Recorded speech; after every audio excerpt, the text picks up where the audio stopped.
Welcome to the TMZ podcast. I'm Branson Quirk. I'm Jackson Buhai. You know Jackson. Everybody knows Jackson here on this channel. if you're a TMZ channel native, you know me. I've been around for a little bit now. You've been kind of on the sidelines a little bit lately. A little bit, yeah. When it comes to the TMZ podcast, absolutely, and also the live stream. Used to be on there quite a bit. Right.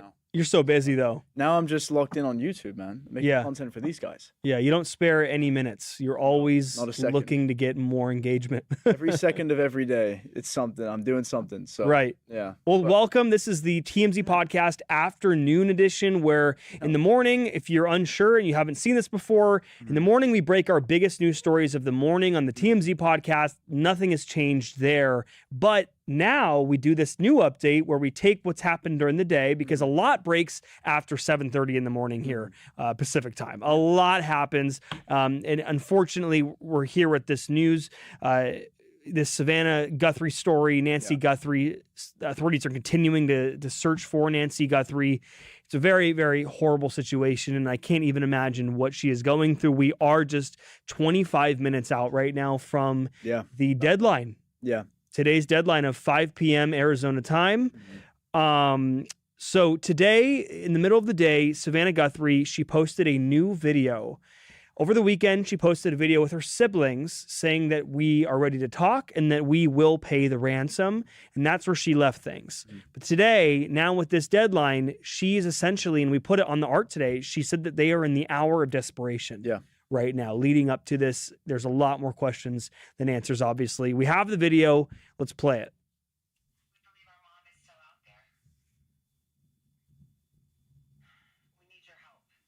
So I'm coming on just to ask you, not just for your prayers, but no matter where you are, even if you're far from Tucson, if you see anything, if you hear anything, if there's anything at all that seems strange to you, that you report to law enforcement.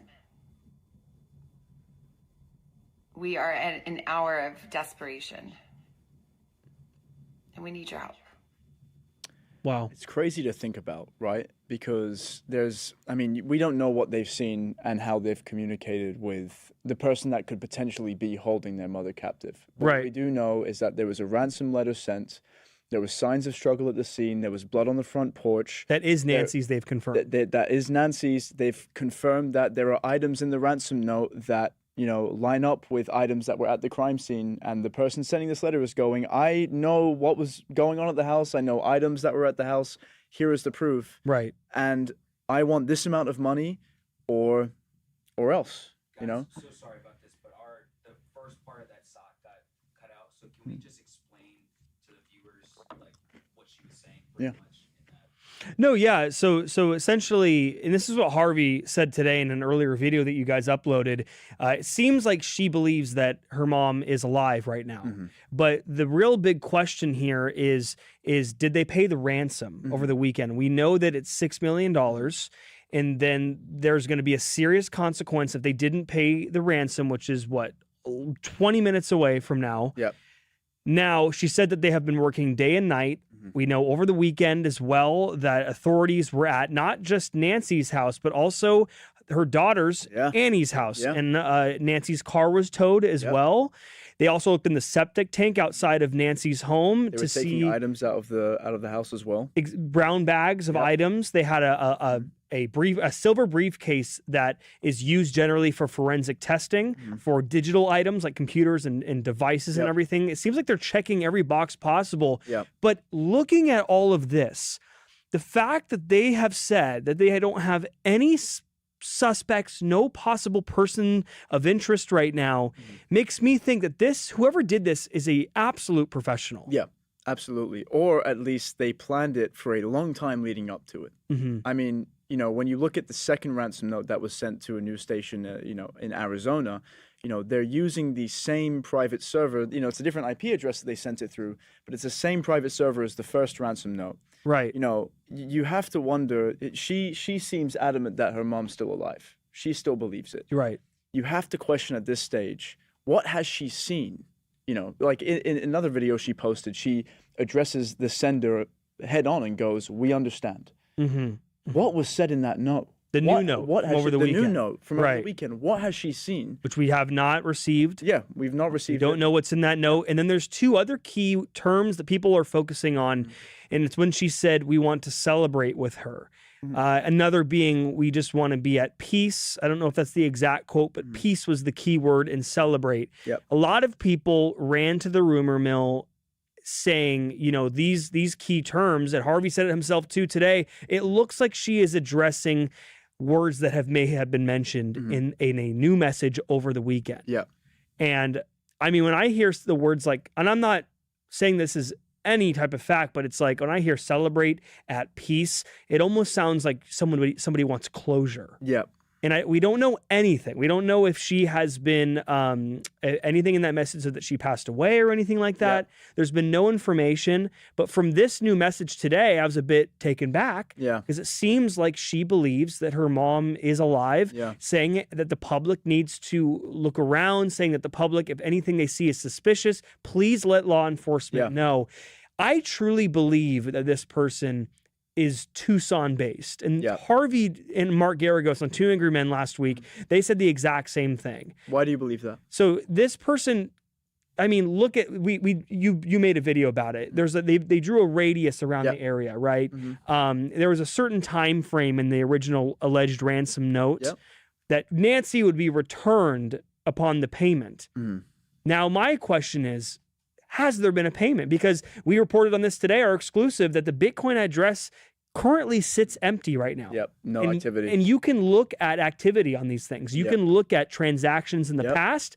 You can look at if there's money currently, if there's current Bitcoin sitting in an address Yep. or a cold wallet, you can look. And right now there's been nothing. It is dormant. Yeah. And I think what's also worth mentioning is that, you know, that they may be Tucson based, but they're definitely in the states around it, because in that note, it says we can return her within 12 hours. So you draw that circle around Tucson, and it's like, well, what's 12 hours away from Tucson? Where could she possibly be? Yeah. You know? So, Yeah. you know, if anywhere, they're definitely in the states around it.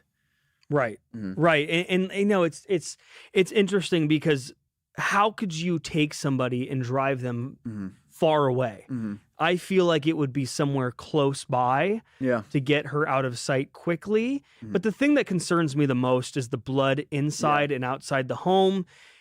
Unclear if she had received any medical attention for that, and we know it's her blood.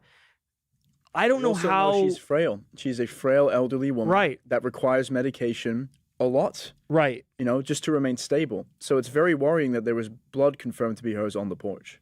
Now, what concerns me is what I wonder is, did they pay the ransom and then there's been no communication back about her whereabouts? Mhm. But again, we have not seen anything in this Bitcoin wallet or address go through. So it's safe to assume that there hasn't been any type of payment done. Yeah. Or maybe it was transferred and there was no recollection of it, no historical. But On the typically blockchain, it is. you would see if there was money sent. And, Right. You know, the fact that we can look at that wallet, we can see the amount of money inside of it, still zero. And, you know, Right. we are about, 17 minutes away at this point from that deadline. You have to wonder, it's just scary to think about what could happen once it hits 4 o'clock for us, 5 p.m. for them. right, It's right, a very tense moment. right. Chat mentioned about, I see somebody mentioning that crypto can be tracked, crypto can't be tracked. So, do you guys think that this can be tracked? Well, it just depends. A transaction like that can be tracked, yes, especially with Bitcoin.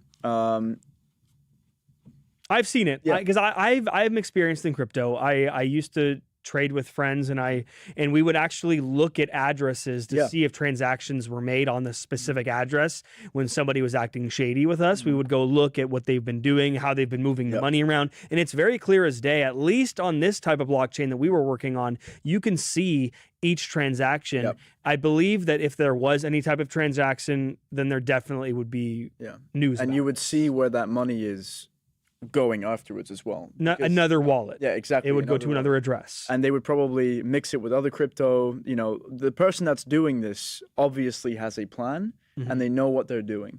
The question is, can they be caught and will they hold true to their promise if they do receive the Bitcoin in that wallet? Right. Again, we're just under now 20 minutes away from the Yep. deadline. We don't know what investigators are doing Mm-hmm. behind the scenes. There's a lot here to protect the investigation. If you Yep. go back to Brian Koberger, just to bring that up, Mm-hmm. they said they had no suspects back then as well. And then bam, all of a sudden, Brian Koberger came out of the woodwork. Mm-hmm. So it's very possible that they do have leads, but they won't reveal that because they don't want to, one, tip off the person, and two, jeopardize the investigation. Yeah. So right now, what we can do is just hope and pray for the family that they're able to come to terms with this, because I can't even imagine not knowing where my mom Yeah. is and all of that. So Yeah. really prayers out to Savannah and her family, and we will be updating everybody on this as we go along. TMZ is all over this. Please be checking the website. Moving on, we have to quickly talk about the Super Bowl last night. I know, changing subject. I know so much happened in the Super Bowl last night, but there is one thing that happened during the day that we reported on. We talked about it already in the TMZ podcast, the Super Bowl in general, the halftime show. Please, by the way, list your opinions in the comments here on YouTube, what you thought of the halftime show.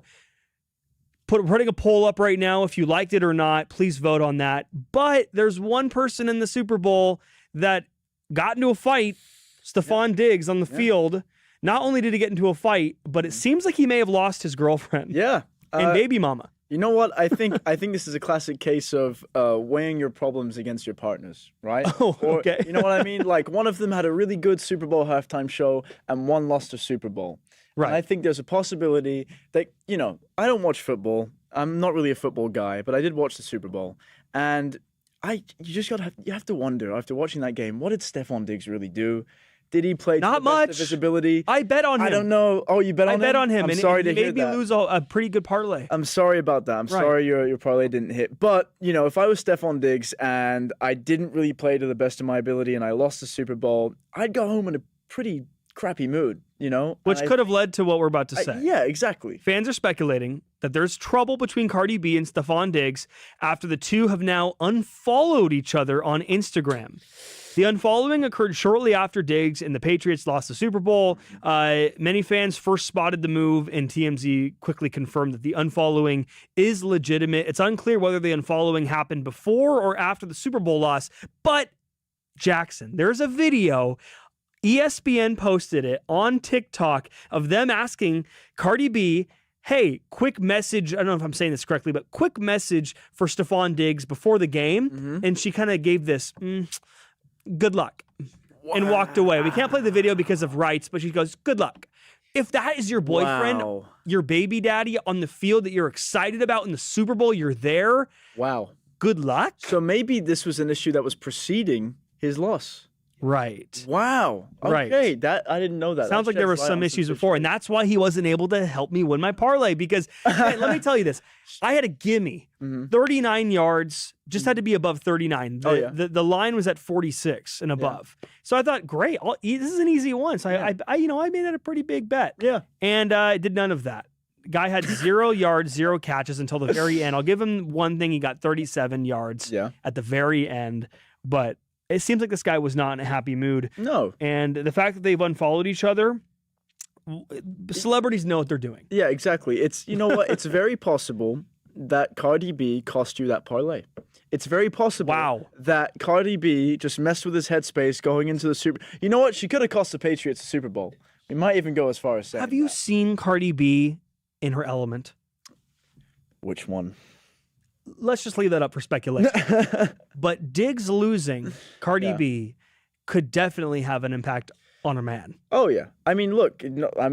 If the mother of your children, or at least recently birthed baby, recently birthed, they just had a baby together, is you're having a really big blowout fight, and maybe you're not with her anymore. A breakup just before a Super Bowl can really mess with your headspace. for sure. For sure. And Stephon Diggs is one of the Patriots' best players. Would that really upset you though to lose? Because here's the deal: you're in the Super Bowl, like you lose Cardi B, whatever. There's probably a million girls there that you could hit up that night. But sometimes you want the mother of your child. Yeah, exactly. Right. I'd also be pretty upset if I was down. Like, what were they down by halftime? Like, I know that they were down 19-0. Yeah, It was the 19-0 highest at one point. Yeah. Yeah. And then you're down there, you're in the locker room, you're with all your teammates. You're like, damn. And then you're the mother of your children's off on the stage, like But she was there, dude. I know she was there, She was but there. Why also, would she go if they're broken up? Because she's in the halftime show. Was she in the halftime show? Did I miss she's in that? the halftime show. Someone told me that. I didn't go back to look. She was in the halftime. Did you know Pedro Pascal was also in the halftime show? Is that what it was? It's done. That's it. That's game. What'd you think of the halftime show? That was good. Look, I thought Bad Bunny's performance was amazing. Oh, really? Really good. Okay. Yeah. I think I think the halftime show was good, but what I will say is, I did think Kendrick's was better. I'm more of like a Kendrick Super Bowl halftime show guy than I am a Bad Bunny halftime show guy. At the end of the day, I don't understand any of the words. Same. I was vibing.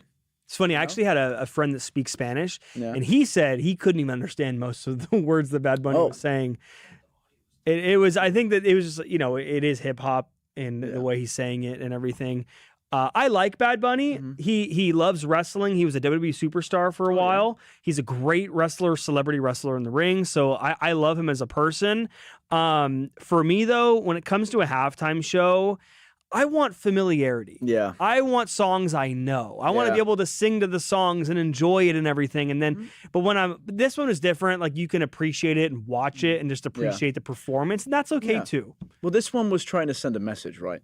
So it had a little bit of a different. I mean, I guess Kendrick's was as well. Yeah. But this one was sending more of I would say, it had more of a political angle to it. Of course it did. Yeah. I think that it's safe to say that the halftime show is chosen with a political drive behind it. Yeah. Exactly. Every single year. Like, they don't give that slot to somebody unless they're going to use it for some type of political drive. Yeah. I'm not going to say which way or the other, but I'm going to say that, yes, I will say last night I was a little surprised that it wasn't as political as many thought it would be. It really wasn't. It was just him doing his songs, dancing up there. The only political part was maybe at the end when he was holding up the football saying we are America, all of us. Flags behind him. Exactly. I mean, but look, I think his presence alone is, a political statement. I think they definitely wanted to send a message, and I think it worked. One thing though, Lady Gaga did not need to be in it. Nah, that was I don't know. That was very random. That was insanely. She's already sang what? Her Bruno Mars song? I forget what it was. Die when you. It was one of those main TikTok ones. It's the world. That one. Yeah, exactly. I just didn't get it. I thought I bet you that this is what happened. This is my theory. I bet that Bad Bunny and her were at a party recently or a few months ago, and she's like, "Oh my gosh, I want to be on there with you or something," and then they started talking and said, "Oh my gosh, the fans would love it." Yeah, see Lady Gaga pop up in the middle of the set. I don't like her eyebrowless look either. Do you? Wait, let's say that again. I don't like Lady Gaga's eyebrowless look. She's a beautiful woman, and bro, she has no eyebrows. She shaves them off purposely she has different looks all the time. You're talking about a woman that put a Boo soundtrack in her own song. I don't think she's very orthodox in her expression when it comes to her, her art. So I think I don't know, man. I think she's beautiful when she goes a little more natural. So you like them? You like women with a good set of eyebrows? All natural Gaga. All natural Gaga. Okay. Yeah. So let's end it on that. We're going a while here. Let's get to the comments actually. Pulling up comments here for the Nancy Guthrie story. First comment is from Eden's Earth. I'd be a total wreck every second that passes without knowing anything. Me too. I mean, I get anxiety regardless. I can't imagine not knowing where somebody is that's close to me. South Tucson here. This is from Lord Infamous. South Tucson here. We're praying for her safe release. Crypto is hard to track, but FBI can definitely track it over time. FBI is getting better at it. They are getting better at it. And you know what? In 10 years, so will AI. Yes. Because they're not going to have to go from address to address. A software will do it, and then they'll know who you are. And that's actually bad for crypto. It's pretty bad for crypto. It's not traceless anonymity. Anymore. Yeah. Exactly. Yeah. Low or LC 2025 says it can be tracked, but why not able to see who opened the accounts? Because it's a cold wallet. There's no names attached to these accounts. Yeah, and that's also kind of the basis of the blockchain. Is you can see the way I'll put it is this: imagine a bunch of wallets on a floor. You could see exactly how much cash was in each wallet, but you didn't know who the wallets belonged to. That's basically how crypto works with anonymity. And you have to protect people because you can't go look up transactions between bank accounts. Yep, exactly. So you want to protect yourself as a person as well and your identity. And this is the detriment of that as well, is that when you're trying to do something like this, then you're not going to be able to do that either. But the FBI has more access to things than the majority of us do. Exactly. Julie D79 says the cops also didn't secure the scene correctly, which makes it even easier for them to cover being the one to write the ransom. That was a lot of words. I'm kind of confused by that comment. The cops didn't secure the scene correctly, which makes it even easier for them to cover being the one to write the ransom. I think what they're saying. What is this person saying? Easier for them. She's saying this person is saying the cops didn't like essentially secure the scene, which makes it easier for whoever did it, you know, to cover get away their with tracks. it. Okay, Yeah, exactly. I see. Okay. HH. The blood at the front door is strange. No blood trail. It seems she might have screamed or tried to make noise and they hit her, but why is there no trail of blood? It's an interesting point. Yeah. Are they saying because the blood stopped at the doorstep? I think that's what they're saying. Yeah. Okay, well, moving on to the Super Bowl story. Dragon1981 says Diggs with a trash emoji.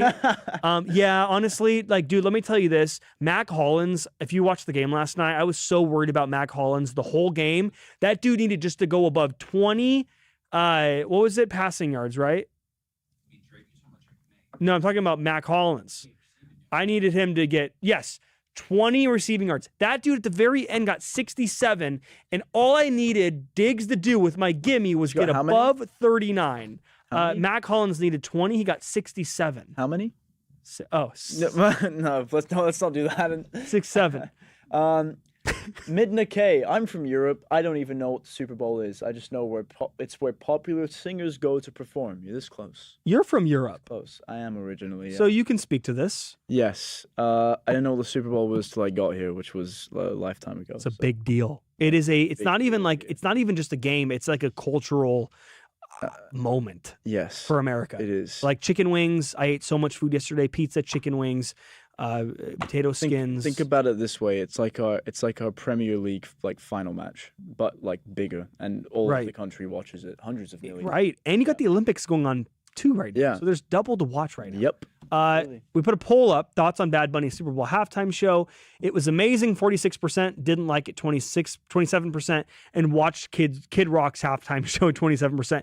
Okay, here's the deal. I'm all for different concerts and everything, but like, why would they do this? It's a little petty to me to have their own separate halftime show. It feels petty. And then they chose freaking Kid Rock to do it. Wait, hang on a second. So, wait. This is news to me. They did this was at the Super Bowl, Kid Rock? You must have been so busy uploading on YouTube. They had a separate halftime show, Turning Point, in a separate location for people who didn't want to watch Bad Bunny. That's so petty, And they had Kid Rock. That's so petty. Like, there's so many artists you could have had done it. But in my opinion, you should just let it be. It looks actually worse on conservatives when you have your own separate little party. Like, oh, the big party's going on. We're going to have our own party. Or we have halftime show at home. Mom says we have halftime show at home. You know what I mean? Yeah, the halftime show we have at home. It's literally that Kid Rock performance. Well, that's the end of our comments. Anything else, Tony? No miscellaneous? No shit talk? Wow. I'm sure there was. You guys can shit talk me. Go for it. Go on, Tom. No time for that. Well, guys, thank you for joining. This is the TMZ Afternoon Edition, where we break the afternoon stories, all the updates from the morning. We'll be back with TMZ Podcast tomorrow morning, of course, with Charlie Cotton and Devin Rawl, with your, what's the thing they say in the old times? Your normally scheduled programming. Regularly scheduled programming. Regularly scheduled programming will be back. They say that. They said that in the 1900s. Yes. That's right. That's right. I'm going to get a lot of crap for that one. Yeah. Thank you, everybody. See you tomorrow. Love you.